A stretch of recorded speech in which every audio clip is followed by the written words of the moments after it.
লালমনিরহাটে কমলা বাগানে প্রধান শিক্ষকের সাফল্য। লালমনিরহাটের হাতীবান্ধা উপজেলার বড়খাতা পশ্চিম সারডুবি গ্রামের সমতল ভূমিতে চায়না জাতের কমলা চাষ করে সফল হয়েছেন শিক্ষক খলিলুর রহমান। কমলা চাষ করে আমরা জাতীয় পুরস্কার অর্জন করেছি। আমাদের এই কমলা চাষে জাতীয় পুরস্কার পাওয়ার পর থেকে আমাদের আগ্রহ আরও বেড়ে গেছে। আমরা বাগান সম্প্রসারণে কাজ করতেছি। আমার দৃষ্টিকোণ থেকে কমলা চাষ আমাদের এলাকার জন্য একটু লাভজনক। তার কমলা বাগান দেখতে প্রতিদিনই পার্শ্ববর্তী উপজেলা সহ বিভিন্ন স্থান থেকে ছুটে আসছেন বিভিন্ন বয়সী মানুষ। চায়না কমলার পাশাপাশি নাগপুরি, দার্জিলিং, চায়না 3 জাতের কমলার গাছও রয়েছে। শিক্ষক খলিলুর রহমান উপজেলার মিলনবাজার মোজাম্মেল হোসেন উচ্চ বিদ্যালয়ের প্রধান শিক্ষক।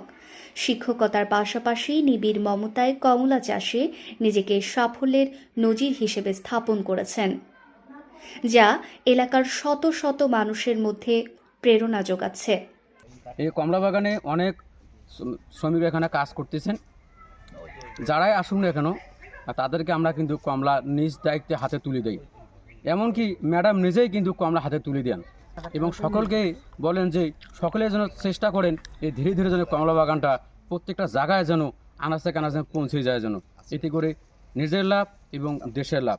তার কমলা বাগান দেখে অনেকেই অনুপ্রাণিত হয়ে কমলা চাষের আগ্রহ প্রকাশ করছেন। জানা গেছে 2011 সালে 1 বিঘা জমিতে দার্জিলিং জাতের কমলা চারার বাগান শুরু করেন। 4 বছর পর 152টি গাছে ফল আসে।